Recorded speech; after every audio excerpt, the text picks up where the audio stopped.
Whenever we have a judicial system that shows signs of weakness, collapse, or get himself bow to the suffocating influence of corrupt politicians, democracy will be in danger. You know, when I said I have not been interested in so many things because I'm so disappointed, but I decided that, look, let me go through the Electoral Act. And I found they have now reintroduced something very terrible. You can see it there. That ballot paper that will be used for the 2027 election, that does not bear the official security features of INEC, should be accepted by presiding officer. Hello guys, please, things are really happening in this nation and we need to really pay rapt attention this time around. Things are happening, and if Nigerians are not serious, if we are just going to watch these people to keep doing what they are doing, I'm telling you, 2027 is coming and these people are still going to do the same thing they did in 2023. Right now, when all of us are even here protesting and saying that there should be electoral reform, even though all of that was done and yet nothing was done, and then we thought, okay, probably with what they have provided, we can still manage things. Maybe a miracle would happen. But right now, what is coming out, what people are finding out right now, is it will show you that these people really have a plan of rigging the election and ensuring that there is no way Nigerians are going to get the good governance or the better governance that they are expecting. So every plan has been made available to ensure that the same way they rigged 2023 election and then did whatever they could to ensure they cover it and that nothing will happen, block all the legal chances that Nigerians have to be able to redeem their mandate. They still had planned another thing again, and this time around placed in the electoral law to ensure that all of their rigging and malpractices and every evil they will perform during the elections are sustained, and that no one will be able to trace their record. And all of these things are there. And the other day, you see, Michael Okonkwo came to the Arise TV in one of their interview, and Rufai Hosseini was asking him if they has checked, if they were sure that there is nothing again that is even there that they themselves are not even aware of. And he was kind of playing down the question. But right now, what this man has revealed in this interview right now shows that indeed that the opposition really need to do more. If not, just waiting to participate in an election and hoping to win is not enough. When these people know very well that Nigeria are rooting for them and they are doing backyard business to ensure that there is no way that Nigerians will get the better government or governance that they are looking for. So please, I want you to carefully pay attention and watch this video for yourself and see the 3 things that this man revealed that were secretly planted in the electoral laws that was recently passed. You will discover that these people really want to finish Nigeria. You will discover that these people have actually made plans to hijack the 2027 election and that Nigeria have no hope. You may think that you are going for you're going to go to your polling units and we are going to vote them out massively. But I'm telling you, these people have plan of escaping everything that we want to plan to ensure that victory will emerge. You need to watch this video. I'm leaving you to watch the video and I will come back and then still talk with you what my observation really is in this. Please watch the video. I'm coming back. Good morning, Mr. Mike Igini, and thank you for joining us on the Morning Show. Good morning, Dr. Abati, Vimba, and Rafai. Morning, sir. It's a pleasure to be here. Well, Mr. Igini, you have been very consistent since 2023 in talking about the role of the judiciary. There was never any interview you didn't say, my colleagues on the bench, this is my charge to them. But it looks like the judiciary is even going to be more overwhelmed in this 2027 process. And we have seen that, being played out in the cases involving whether it's the PDP or the ADC or the Labour Party. It looks like even the APC is going to have its own heavy share of litigations with all the complaints about consensus decisions in many other states, including Abia, Bauchi, Ogun, Lagos, and other states, Plateau, Benue. So what will be your charge to the judiciary this time around, since it looks like the courtroom is where the election of 2027 is going to take place, pre-election and post-election? Thank you, Dr. Abati. You see, the greatest promise of democracy was embraced. And the difference between advanced democracy, a growing democracy, and a democracy in retrogression has to do with the rule of law. The scholar, Alexis de Tocqueville, a French scholar who spent the greater part of his life in the US, he spoke and wrote a book titled Democracy in America. And he made a point, very eloquent, that the resilience of the American democracy, that its heritage is based on the strength of the judiciary.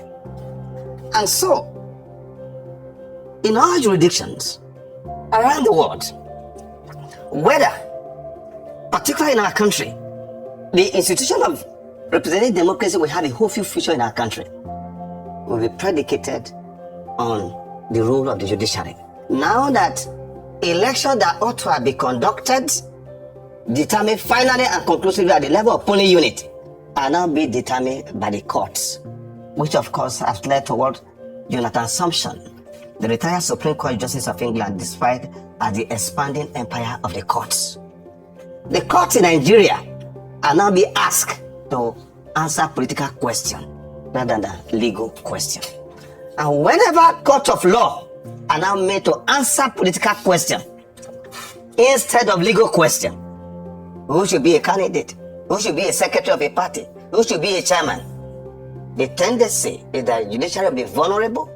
The judiciary, there will be efforts by politicians to capture the judicial system. This was the fear of the English people when in the 18th century they decided that given that politicians were buying vote, they were buying employers of labor, that the possibility that judges will be bought, will be influenced in England, that court should not be involved in determining election matter.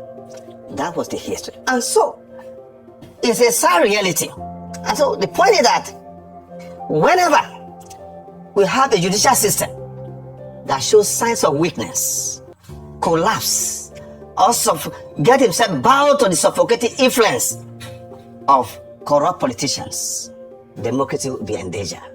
We must note that today, one of these areas I found very shocking. You know, when I said I have not been interested in so many things because I'm so disappointed, but I decided that, look, let me go through the Electoral Act. And I found that whereas the last intervention we had here, we're discussing about section 60, subsection 3, where they provided a proviso that will undermine the 2027 official elections. I have now found a more dangerous 3 provisions, and I put them out so that I think that Nigerians can read it, they can see it before any comment. First, let's go to section 63. Now, section 63, which I just discovered, they have now reintroduced something very terrible. You can see it there. That ballot paper that will be used for the 2027 election, that does not bear the official mark, the official security features of INEC, should be accepted by presiding officer. You can read it there. That where the returning officer satisfied, the word satisfied, that was contained in section 49 of the 2010 Act that took us 20 years until 2022 to repeat, to remove, because what is the objective condition to determine what satisfies a presiding officer? The presiding officer has now been given a discretion to now accept ballot paper, notwithstanding the absence of the official mark, and to cut that ballot paper. What that means is that before this election, politicians who now have access to the the security features of INEC ballot, they are going to produce their ballot papers. They are going to print their own ballot paper that have to be accepted. This is dangerous, as put in the Electoral Act. Similarly, may I show section 138? No, 138. Let's go to section 138. Section 138 has been one of the rigging provisions that we have cried out to be removed. As a matter of fact, you remember that in 2019, in this current republic, under Buhari was the only time that there was no electoral act passed. Because when we made that recommendation that this thing should be removed, this section should be removed, remember that it was rejected. And what the section says, grant of final petition. It says that an act or omission which will be contrary to the instruction or directive of the commission or of an officer appointed for the purpose of election, but which is not contrary to the provision of this act, shall not of itself be a ground for questioning the election. May I make a few observations here? You see, when you want to deceive people, you put it in words. Bring that section back again. It is what they basically said. They were just sort of referring to INEC regulations and guidelines, because the instruction and directive of INEC are contained in INEC regulation and guidelines. They are saying that a presiding officer, an assistant presiding officer, a collation officer, a returning officer, they can abandon it. So they provided immunity there. Let's go to the last section. It will interest Nigerians to know that Section 137 now says that all those categories of individuals, I think the other time I provided you what we call a pyramid. All the categories that we have just mentioned, presiding officer, returning officer, it says that where the petition, that's anybody go to petition now, to go to file a petition, complains of the conduct of an electoral officer, a presiding officer, returning officer, it shall not be necessary to join such officer. That is, those who have disobeyed to follow INEC instruction and guidelines, that it shall not be necessary to bring them to the commission. That was why, you remember in 2019, in 2023 and previous elections, you find that because INEC has been joined, you are saying that the people who rig election, presiding officer who actually were the maker of the document, you said because you have invited, you have joined INEC as a respondent, it shall not be necessary to bring them to the tribunal.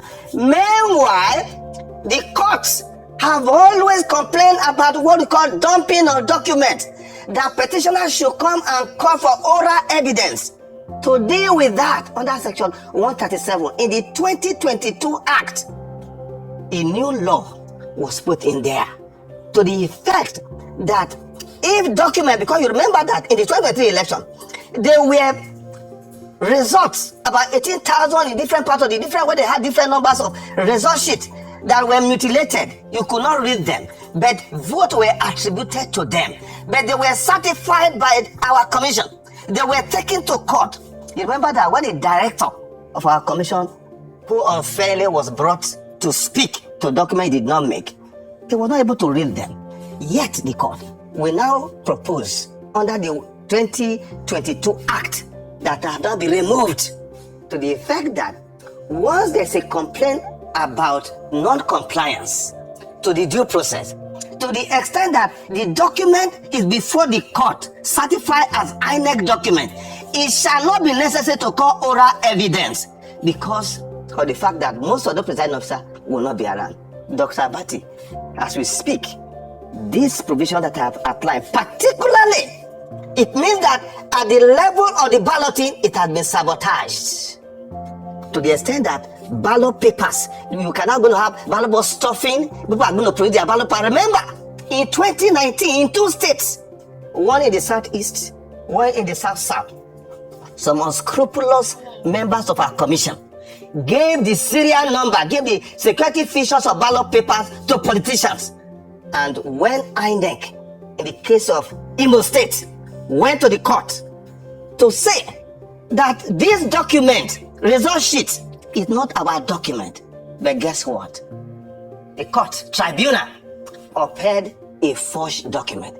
This is where the role of the judiciary comes in. And this is where I am worried. When Dr. Akpabio said, I have been, see, my clarion call since 2010 when I came to the commission has always been on the basis of my experience as a young man who had my first school in Ondo State, when Fagbengbe was killed because of the outcome of election. And that's why I've always called on my constituents to say that our legal profession is not just to make a living. We have a special role to play in the life of a society. And that is why if Hussaini and Dr. Abadi, you have a problem, you come to us as lawyers. When you have a problem between yourself and government, you come to us as a lawyer. And that the lawyer, the judiciary, must be the last line of defense of democracy and the rule of law. But that has not happened historically and unfortunately. Mr. Igini, thank you so much. There's a lot of information to process, and let's see how we can break it down one by one. Let me begin with where you landed, which is that, you know, we are supposed to be lawyers. What we're saying that we run to lawyers who take us to court, and that is supposed to be our line of defense for all the conflict resolution. The Nigerian Bar Association, the president of the Nigerian Bar Association, had also indicted lawyers in a recent statement where he was saying that, well, as much as there's questions around the courts, that the lawyers are also behaving like political agents. How do we position that in this framework? Then secondly, you know, the sections you've spoken about, 63, 137, 138, but I think specifically 63 and 137, focus a lot on the role of these presiding officers, returning officers, ad hoc staff, in essence. How do we navigate around this? Because we've seen that the problems that are coming from ad hoc staff seem to be multiplying with each election cycle that we see. If it's not the poor management of ballot papers, there's more and more integrity being removed from the role that they play. However, we're still piling up responsibilities on them. How do we navigate that, given that this is the framework that we have going to 2027 and the elections will hold? What's the protective mechanism? Yes. First, the EMB, I want to quickly advise INEC to quickly go back to the National Assembly to call for amendments for the repeal of this section 63 as quickly as possible. You see, a stone seeing coming should not blind the eye, because this is the foundation. The ballot is the foundation. You are saying that a ballot paper that does not have the serial number of the official mark of INEC should be accepted. You now give a discretion. Look at discretion given to a presiding officer. Meanwhile, this election, those who actually conduct the election on election day for implementation are not the core regular staff of INEC. They are ad hoc staff who have not been given the orientation or the fact that the mission of INEC, when we came in to restructure, was to be an effective, independent National Electoral Commission committed to the conduct of free, fair, and credible election for the sustenance of democracy in our country. And added to that, it is about core values. Now, being by to tell you, because I have conducted election, I have the privilege of being appointed by two presidents of the Federal Republic of different political parties, and I've traversed the entire country conducting elections. Do you know that there's another information that I have put out there? Somebody that was arrested in my office. Presiding officer, these provisions, particularly that section 137, that you know, when I had trained, this was a young man. Look at all the cards that he was arrested with, and he was brought to my office. In the course of interrogation, he also, because these cards were the one that will be used when you say section 149, the one that had been repeated that took 20 years. He has all these cards. He's going to find his way into the ad hoc recruitment process. So when he gets in there, it is the party that have recruited him. They will give him these cards.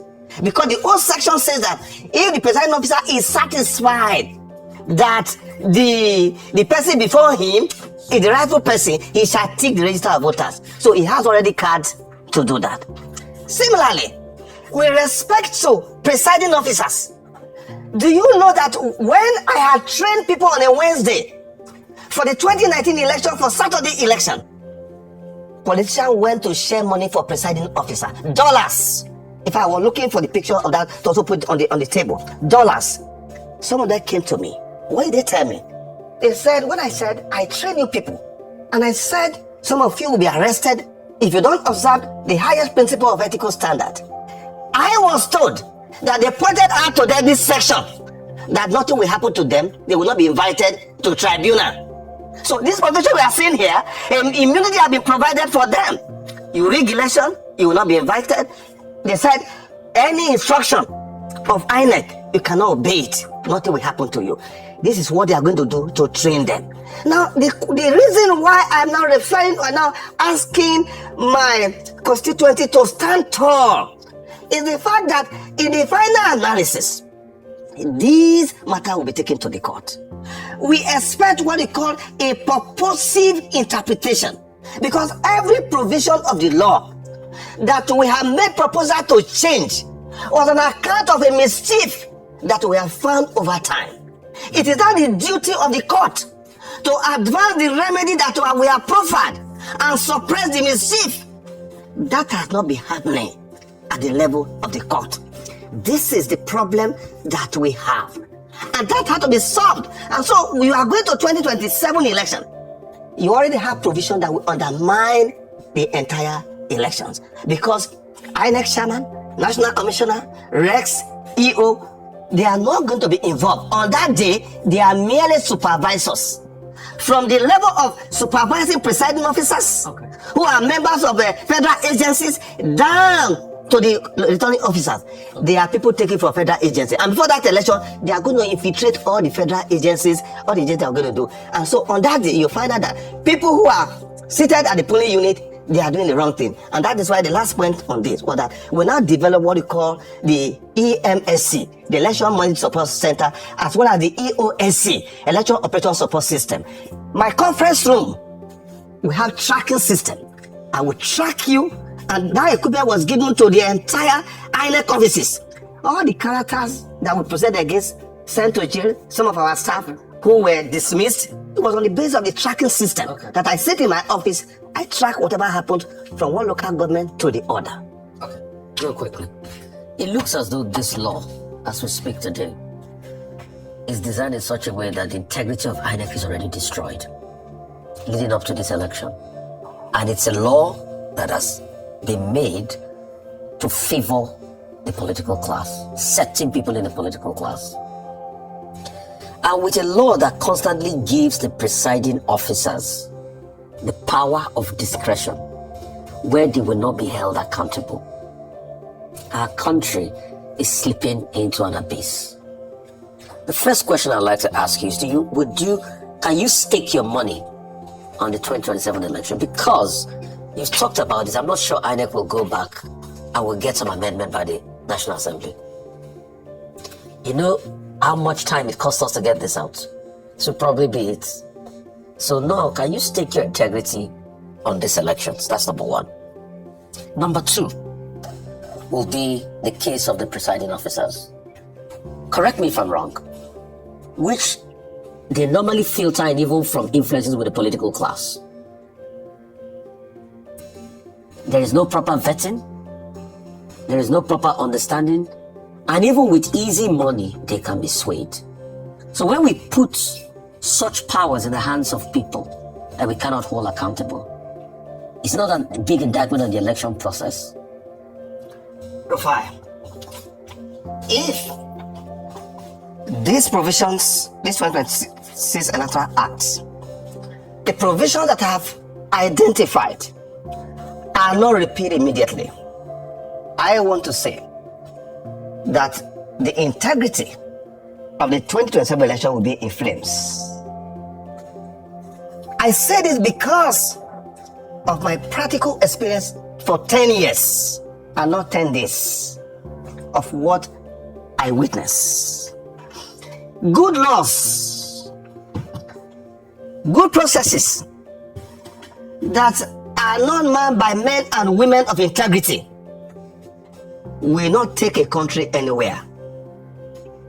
But inadequate law, inadequate process and procedure, manned by people who are committed to the ideal of democracy, will take a country somewhere.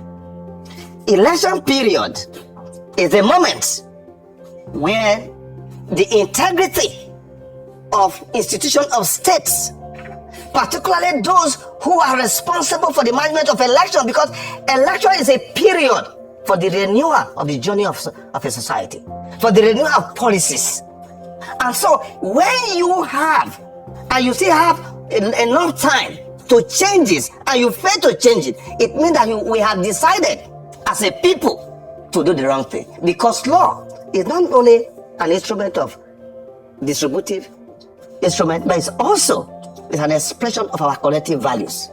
If our values is to say that we should be rigging elections, then it's unfortunate, because what gives legitimacy to those who in authority to exercise power is legitimate authority conferred on them by way of authorization, which enable them to be accountable. Okay, Mr. Igini. Now, what I take from all of this is that the Electoral Act is a work in progress, as it has been since 1999. Every time we try to review it, reform it, amend it, then after the next election cycle, another protest will come and say there are aspects that we still need to correct further.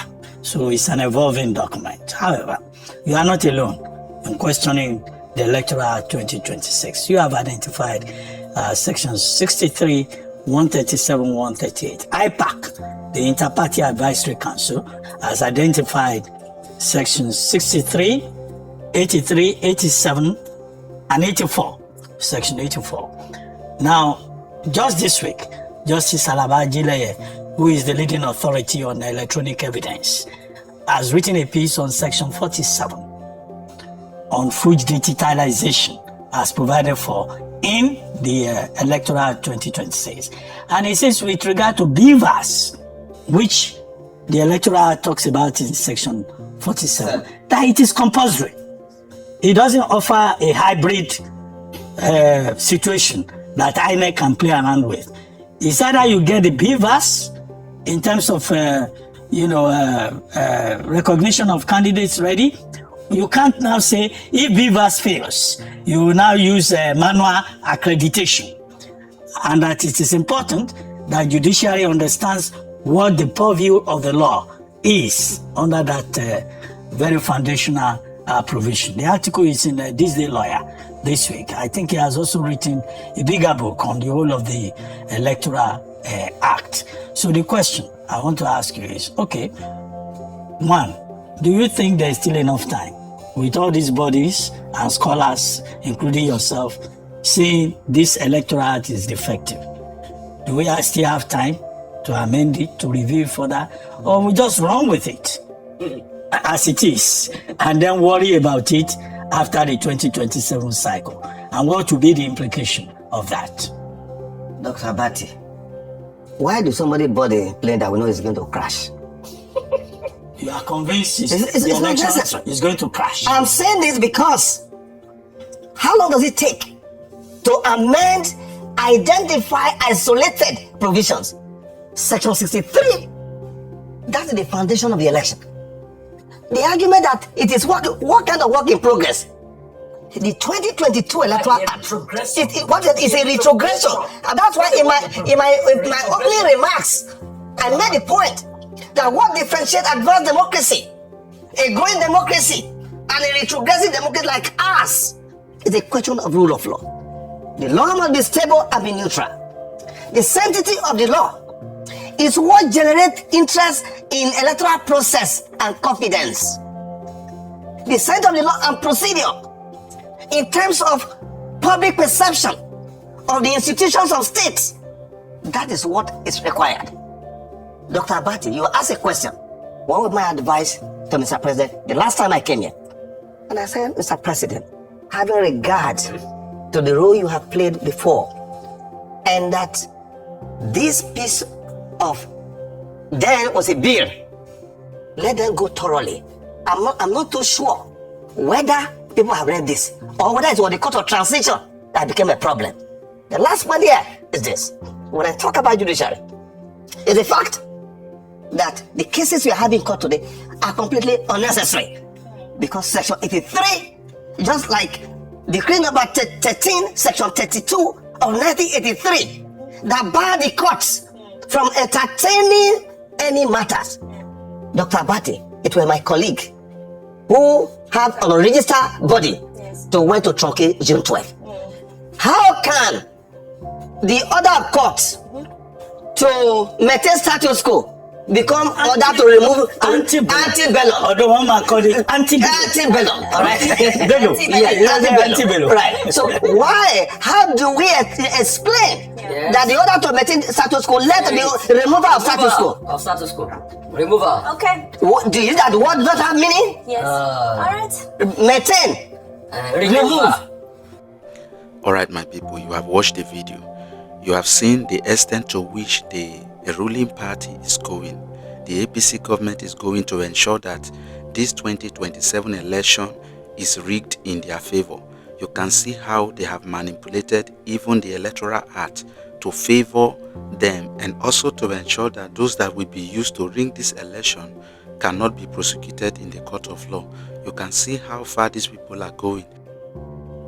Now, the challenge is none of this plan would have been known if not that this man went through the electoral act and found out this by himself. Now, the question is, what are the opposition doing? Now, I know they are really trying. It is not easy to actually serve as an opposition in a country that has sold itself to evil like this. But you see, they have to really do more, because if they just focus on the court issues alone and forget about what really matters, because if after everything, yes, they give them the opportunity and say, okay, yes, ADC won the court case, now they are going for the real election. Now what we do not know is what they have put in place to ensure that all of that effort is wasted. So beyond even the court case and all of these things, they have to also ensure that they find out other alternative or other plans that the ruling powers are putting in place to actually sabotage the hope that every Nigeria is having towards this election. Now, the question is, what are their lawyers doing? Why have they not reviewed this electoral act so that they can make it known to the public, so that every one of us can start shouting about this? And when the government know that the people are not happy about it, maybe somehow something can be done about it. But they left it unchecked, and if not for this man, this thing will just keep on going like this. Everybody will be hoping that there will be a miracle, not knowing that they have actually made plan to sabotage all of our effort. Nigerians, we don't need to be silent about this. Wherever you're watching this video from, please keep sharing so that more people will get to see this video. Let the world know that yes, that democracy is under threat in Nigeria. Let them know that the voice of the people, the voice of the masses are being suppressed, and the will of the people are being subverted by this government. Please, wherever you are, share this video, share it to your friends, share it to anybody you know you could. God bless you. Like this video, and I will see you in the next.